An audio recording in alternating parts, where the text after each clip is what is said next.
Hello, everyone, and welcome back to Aman's Unfiltered.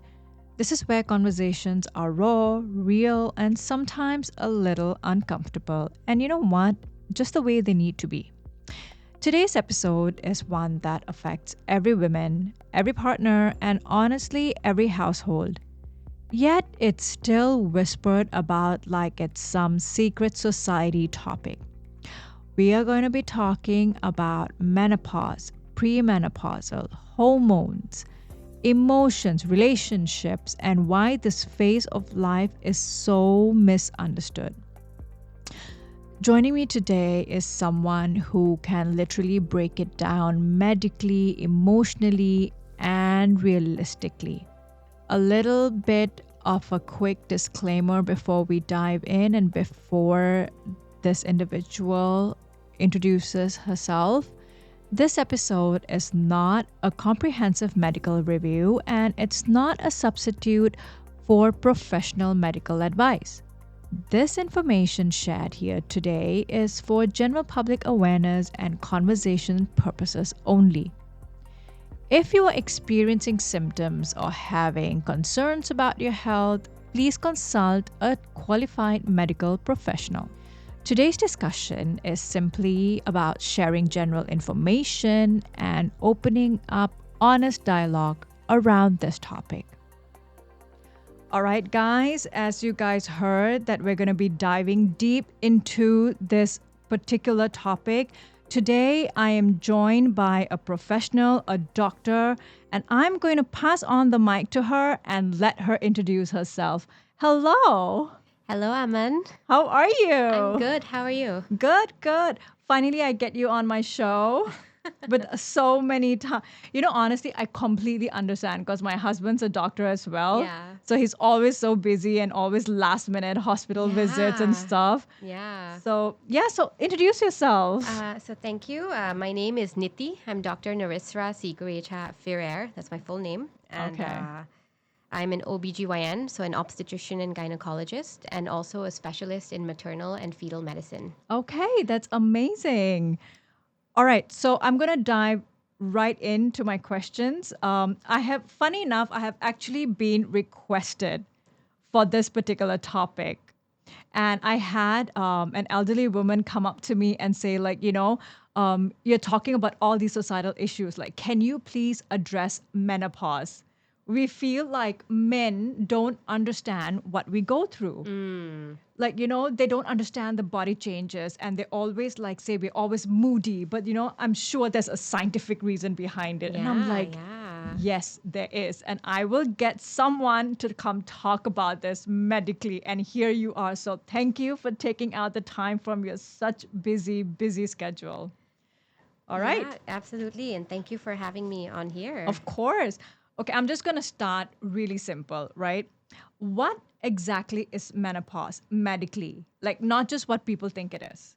Okay, so menopause is basically it's the end of your reproductive capacity. What that Right. means is, as a woman, you're born, you have a limited number of eggs. Right. And that's when you menstruate every month. Correct. And then when that runs out, then you go through what we call menopause.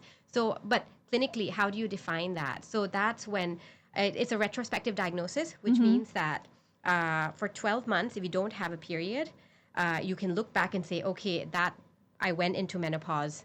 And that's defined when you don't have your menstruation or your period Right. for 12 months. Okay. And yeah. So, what age does it typically begin, and does it significantly varies between every woman? Yeah, absolutely. So actually, there's a huge variation. So Right. menopause can occur from 45 to 55. And I think the average age in Thailand is 51. But obviously, there's like a huge variation, different ethnicities, different families. If you want to know like when you're going to go into menopause, it's a good idea to look at your mom, your sister, because that will give you an idea of like when you're going to enter that phase. Oh my God, I am so in trouble. Why is that? Because I think a lot of women in my family menopaused quite early in the years, like I okay. think late 40s. I see. Yeah. So this is so 45 to 55 is menopause, like the range, right? Now we have what we call early menopause is when you go into menopause before 45. And then there's another term called premature menopause or POI. That's when you go into menopause before 40. Now, this is, especially with POI, it's more clinically significant Okay. because there you generally, I would advise that if you go into menopause before 45, like definitely see a doctor, because they might be able to guide you on certain things and determine if there's another cause that led you to menopause so Right. early. Yeah. So you just defined like premenopause. How is it different from perimenopause?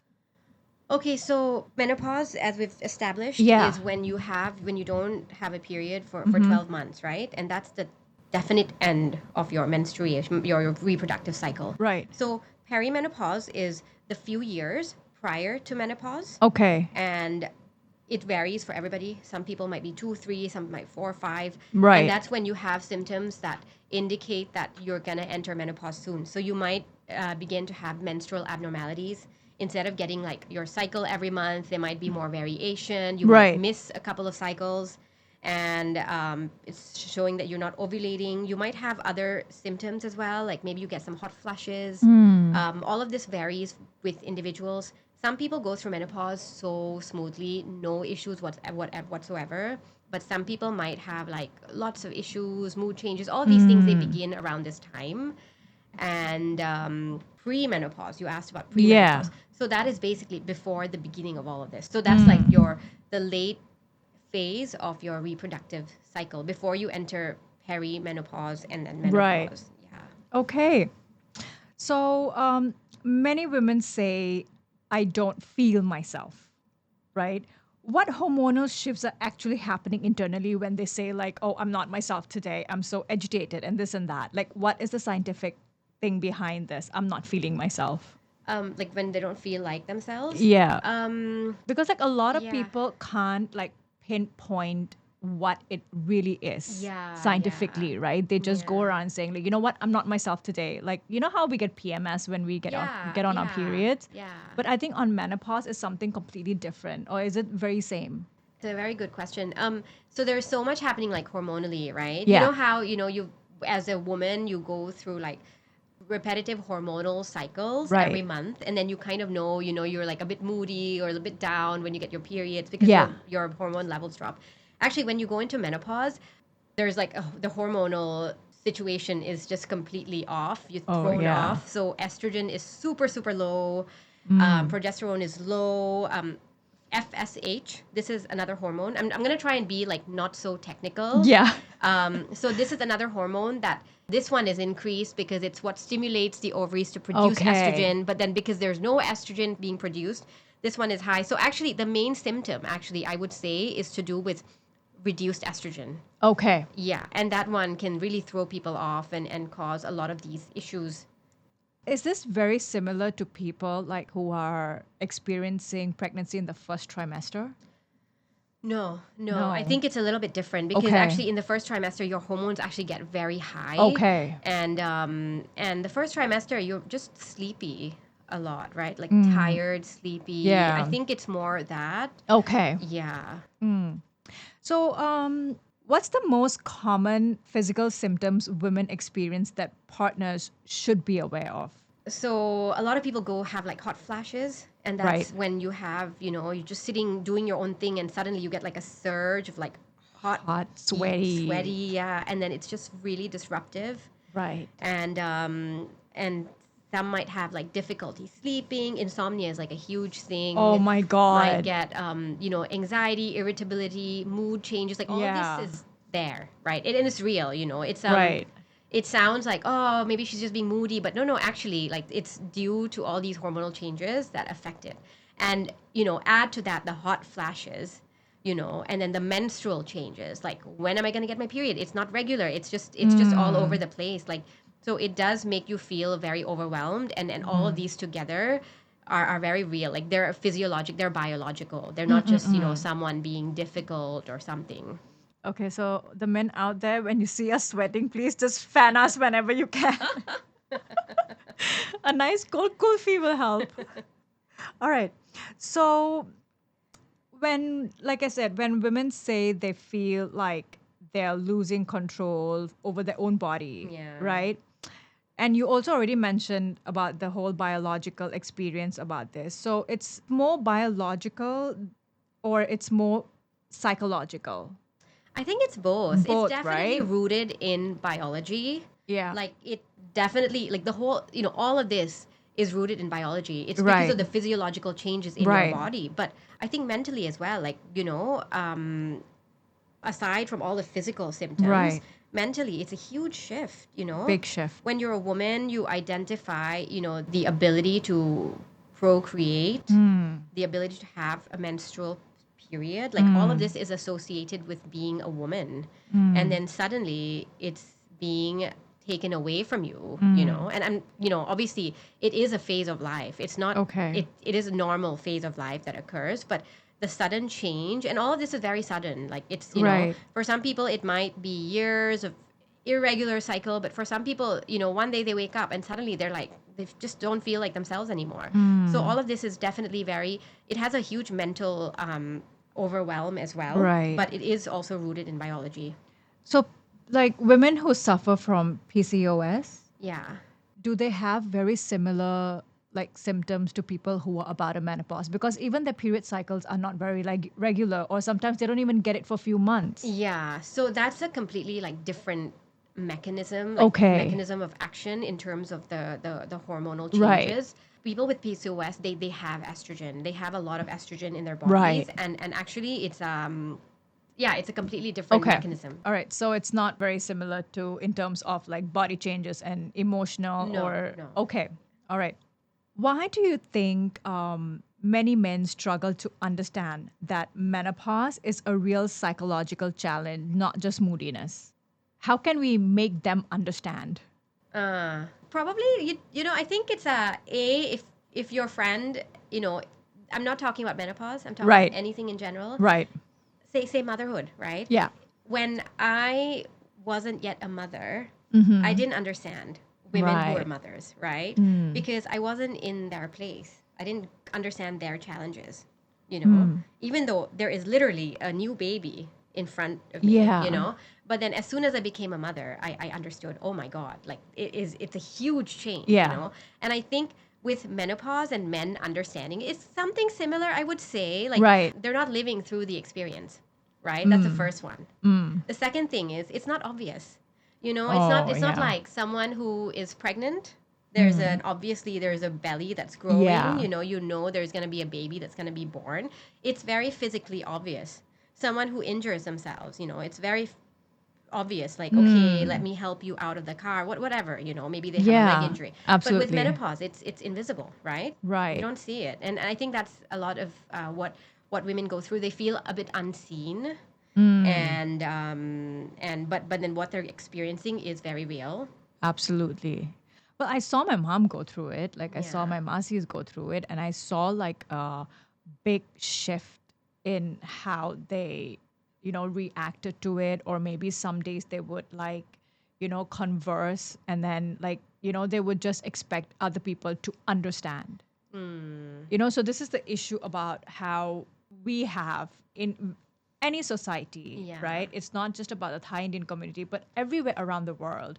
Like certain things that are really unseen, such as maybe depression, menopause, Yeah. and things like you cannot tell when that person is going through something because at times they are so good in hiding it. Yeah, yeah, I absolutely. I think a lot of the time we just feel like we have to put up this brave face and just face the world when someone asks you like, "How are you doing?" You just say, "I'm doing very well." Even though you Yeah. may have a lot going on inside of you, like you mentioned depression. Yeah. People just hide it because yeah, it just isn't seen as the norm to just discuss it. It would be so amazing, like, if you can answer truthfully and not be judged for it. I agree. Right? Because, Yeah. like, let's just say you and I are good friends. We go for a cup of coffee, and I'm asking you, like, how are you? Yeah. And you're like, for now I'm good, but I wish it was this. Yeah. And I think, like, a lot of people don't understand, like, how important it is to be able to talk openly about these things, like how you're going through. And even men, right? I'm sure they go through a lot. It's just a Yeah, taboo, yeah. like, oh, it's my family, I cannot talk about it, or it's because of my friends, I cannot talk about it. Yeah. I think a lot of it is to do with like our community as well, in terms of like hide your flaws and only demonstrate or only display what is acceptable, is Yeah. a very strong attribute of our community, I feel. Now, on a complete flip side, what should supportive partners do during this time? Like, if my husband knows I'm going through menopause, how can they physically or emotionally like support us? What kind of support are women lacking from their partners? That's a very good question.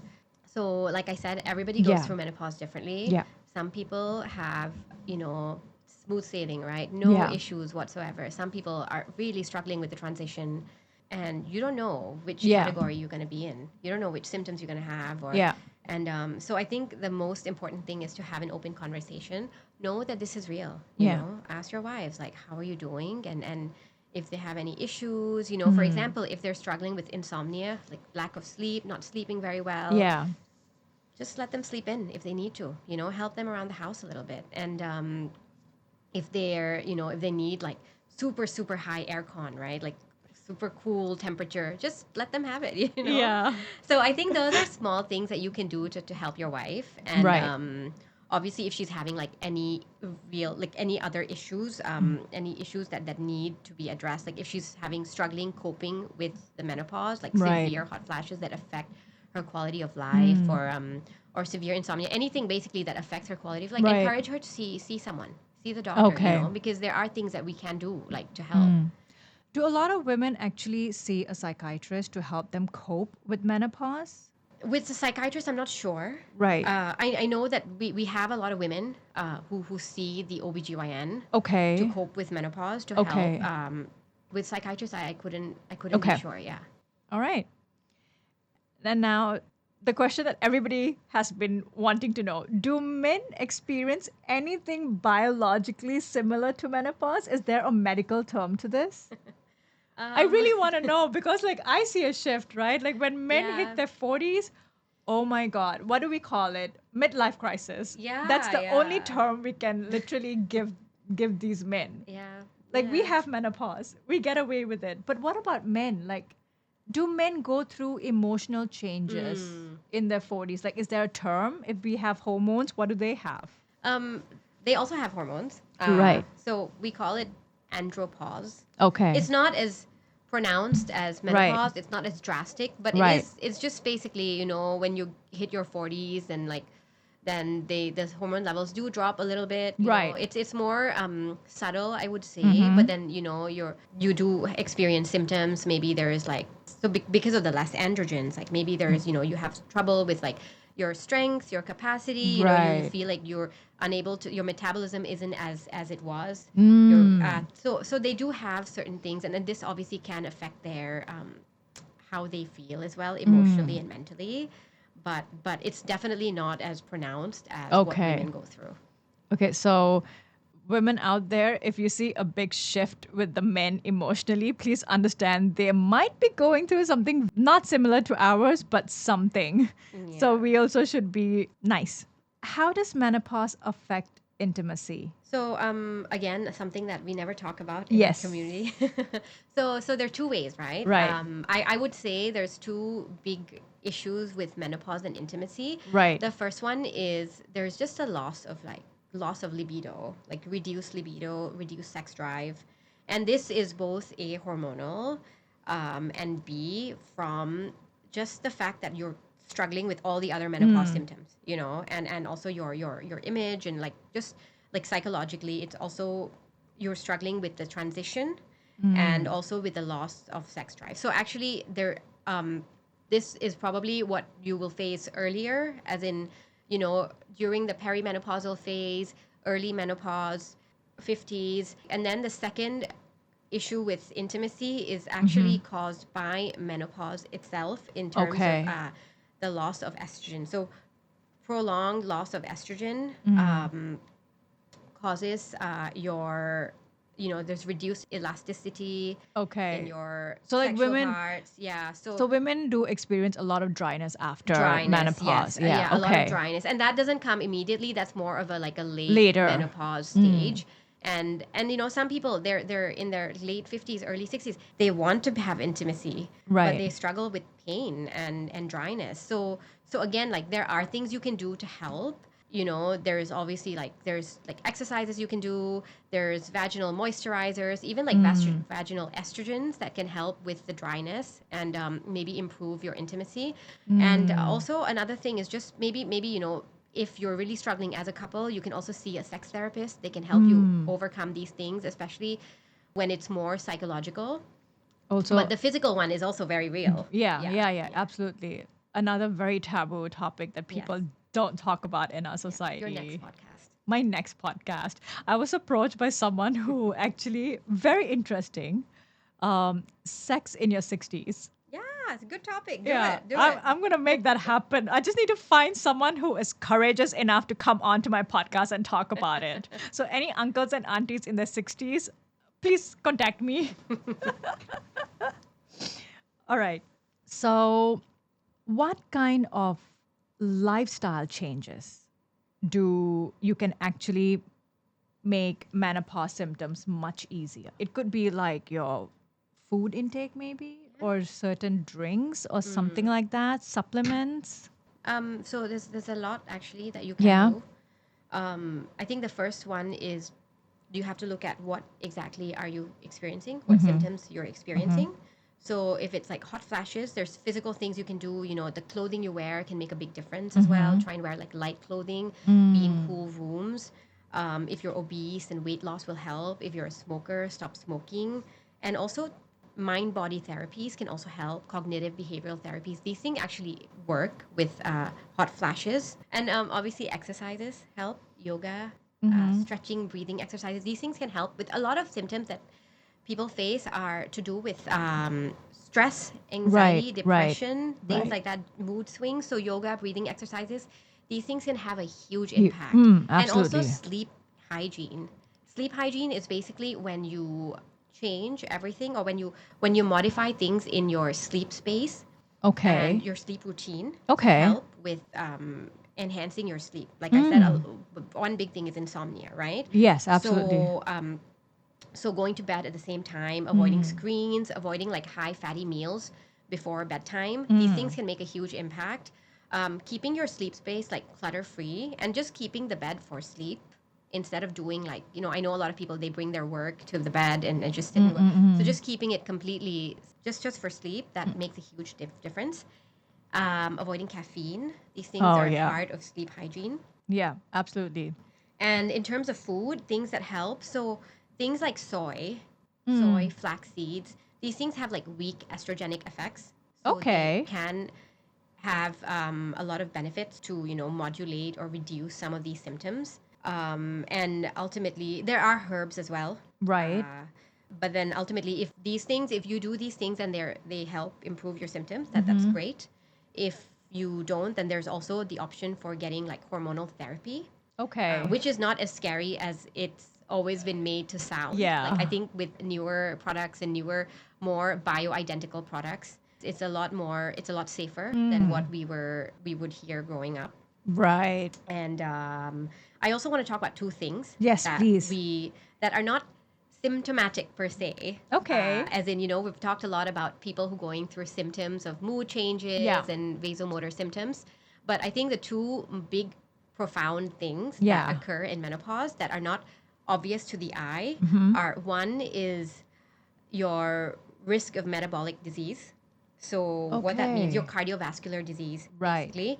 So so estrogen is very protective, and when you go into menopause, there's a higher risk of getting, heart disease, things like Right. that, right? Right. Compared to someone who isn't in menopause. And it's funny because for men it just goes up slowly, but for women, as soon as they go into menopause, the risk increases. So Okay. just maintaining like a healthy lifestyle Yeah. from today, not from when you're going to Absolutely. menopause. No, You know it what I has mean? to be consistent, right? Absolutely, and Yeah. it start young. Yeah, So yeah. so if controlling and preventing diabetes, hypertension, high dyslipidemia, that's high like cholesterol, things like that. Yeah. So making sure you modulate and prevent those, or if you Yeah. have diabetes, just like control your blood sugar. Those things can have a huge Absolutely. impact.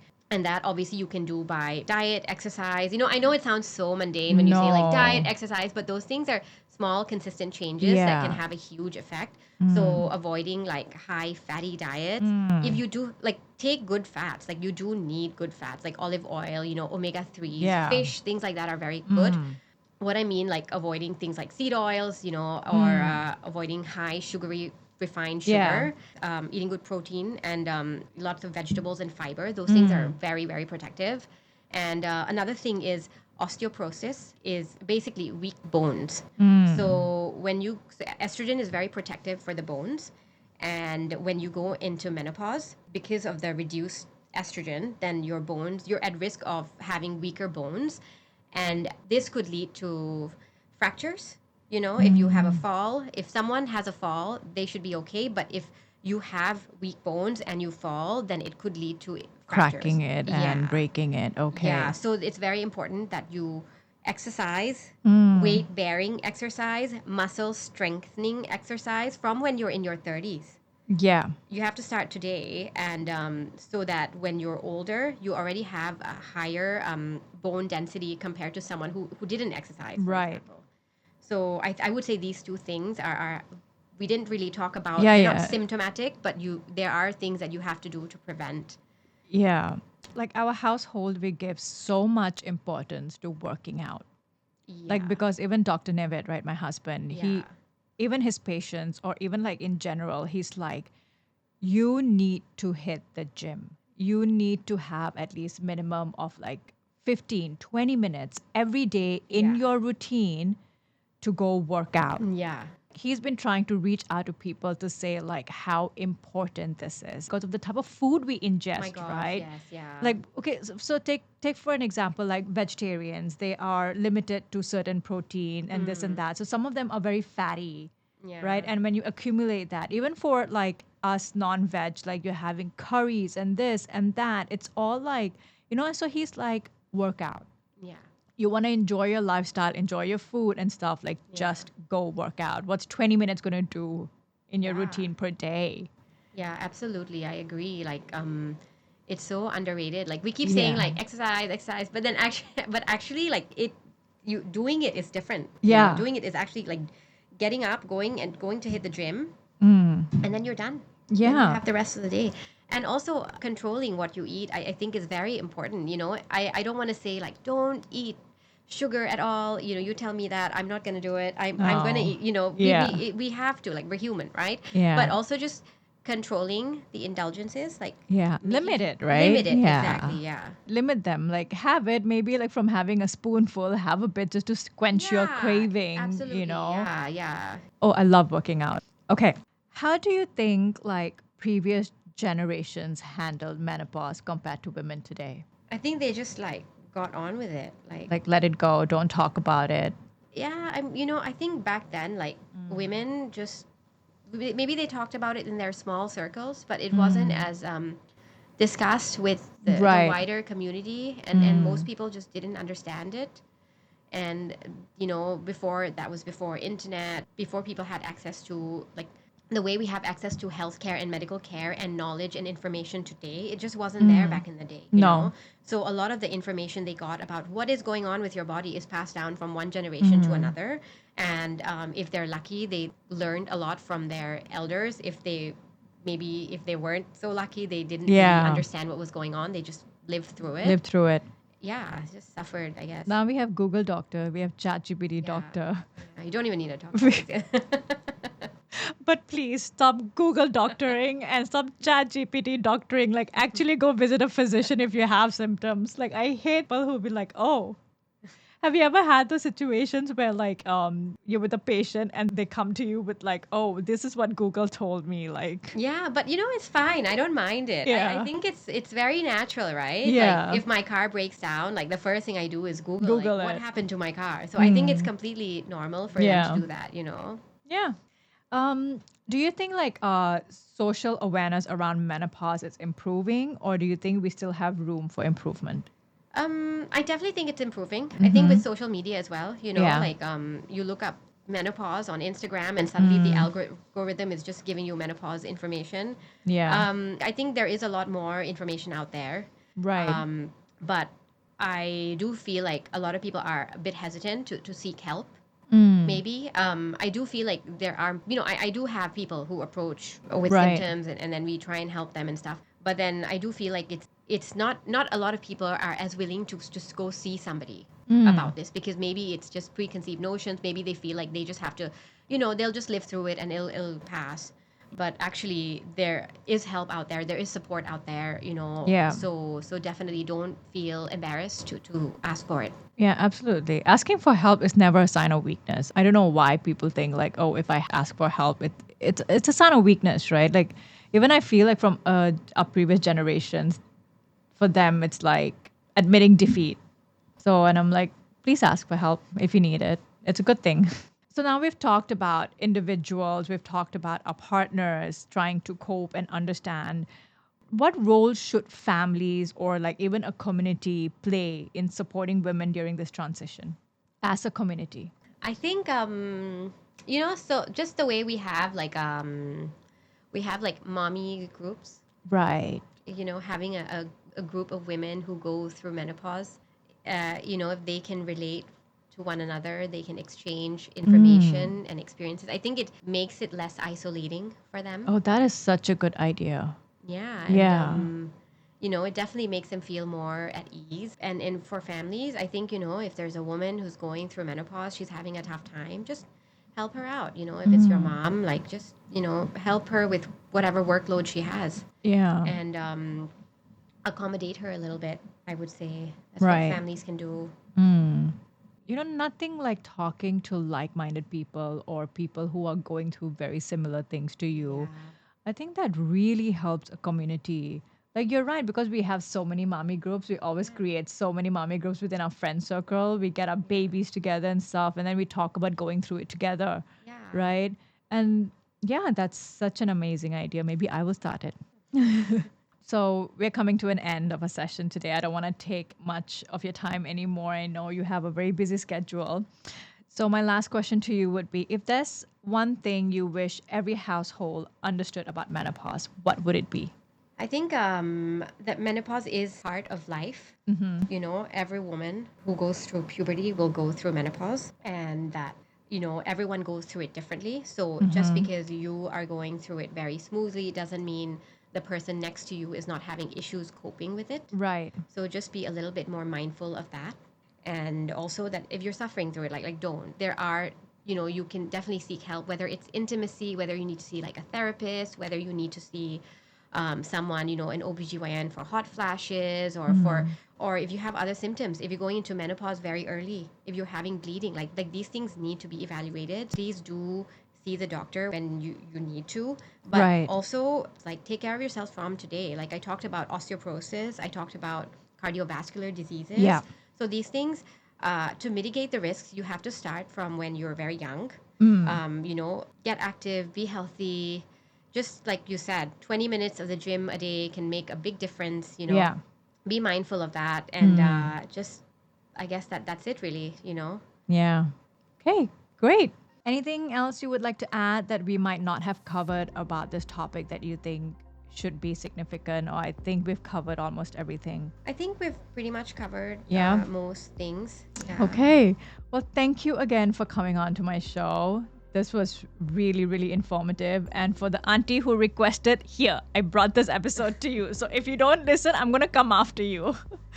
All right. Thanks, Dr. Nithi, for Thank you coming very much, on. Aman. All Thank right. you You for having have me a great here. day. Thank you. You All too. right.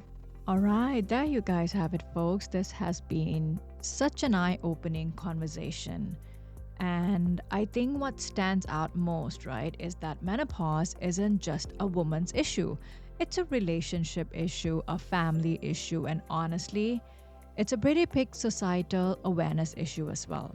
So, everyone listening, if you've learned something today, share this episode with your partner, your parents, your friends, because conversations like this are how we normalize what generations before us were told to stay silent about. Thank you for tuning in to Aman's Unfiltered. Until next time, stay bold, stay curious, and always keep the conversations real.